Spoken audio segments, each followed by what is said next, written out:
70 years on since an armada of little ships helped save hundreds of thousands of Allied soldiers from the beaches of Dunkirk, many of those same boats are preparing to return to France. Leaving the harbour at Ramsgate with well-wishers to wave them off, the crews of 2010 can expect a very different experience to that of 1940.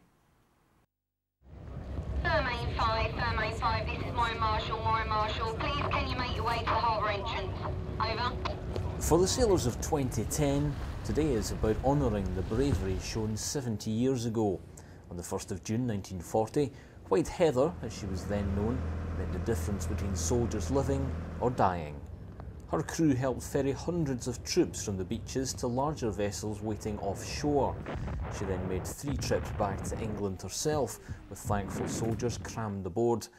Back home, their faces told the tale of what had been a desperate few weeks retreating from the advancing Germans.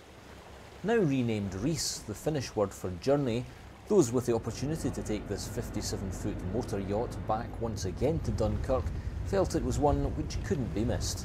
There were quite a few that were taken over by their civilian owners, but the majority were manned and operated by young able seamen around 18 to 20 years old that had very basic experience of seamanship at the time and had been taken from training to man the boats and take them over. So in the main it was Navy ratings that took the boats across. It's possible that we didn't get the soldiers back in 1940, we may possibly not have won the war and Hitler could have invaded. And we must never be allowed to forget this. Built in 1920 by the famous Clyde shipbuilders McGruers, this boat was originally a 21st birthday present for the daughter of a rich shipping magnate. But in June 1940, she was to perform a role very different from that originally intended for her.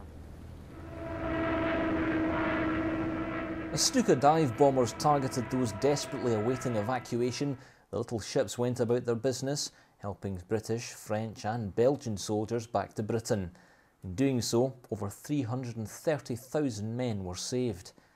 As a town, Dunkirk has lived with that story ever since, but this year is special. As well as being the 70th anniversary of the evacuation, it's also 65 years since the town was liberated by Czechoslovakian troops. For those that gathered on the beaches to remember, this was a solemn moment. My main reason coming back is to pay homage today, and I had 2 friends here, and they survived here. They went on to North Africa and Italy, and they were both killed in Anzio. So that's one reason just to come back and see. We continually bombed with Stuka bombers and machine guns. Soldiers dying left and right, and the town itself was a mess. Well, you had a guilty feeling. You know, why me?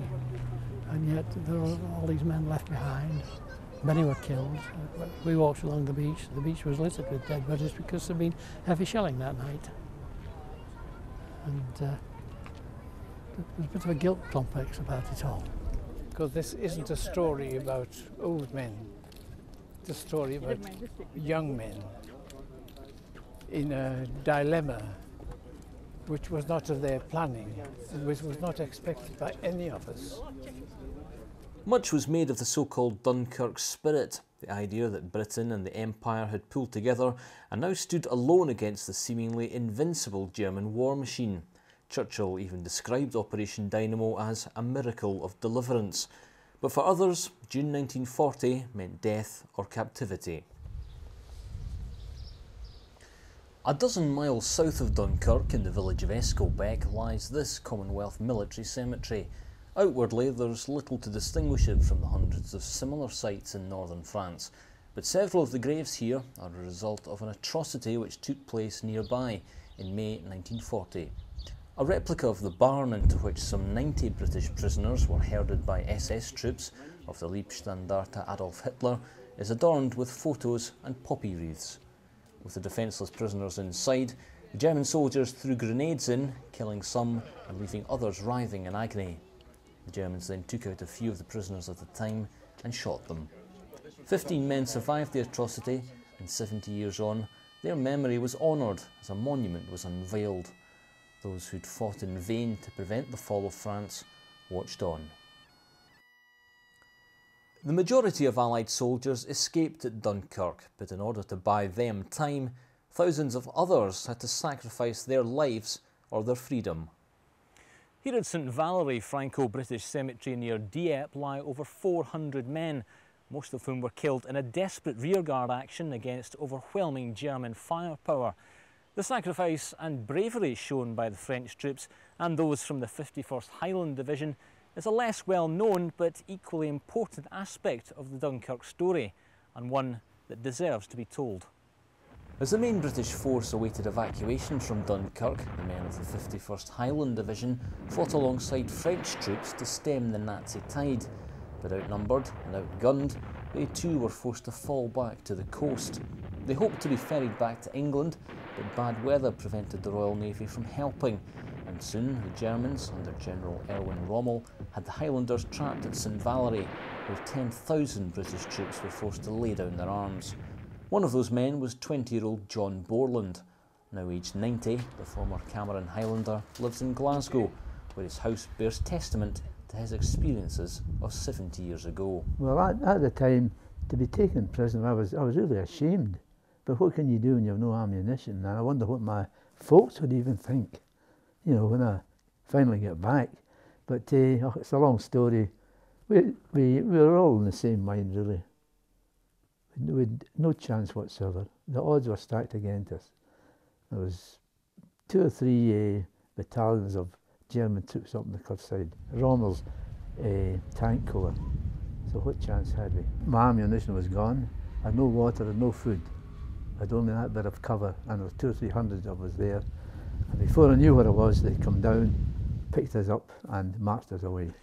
John would spend 5 years in captivity, and like many forced to surrender at St Valery, he still feels a sense of betrayal. At one time we were led to believe that Churchill sacrificed us in order that the French troops would get back to Britain. And I quite believe it too. We were really sacrificed. In all, 40,000 troops were taken prisoner by the Germans, and many would die in captivity. Whilst the evacuation at Dunkirk was in many ways a miracle, the cemeteries and memorials to the missing, which the War Graves Commission cares for, bear testimony to the thousands who were not so fortunate.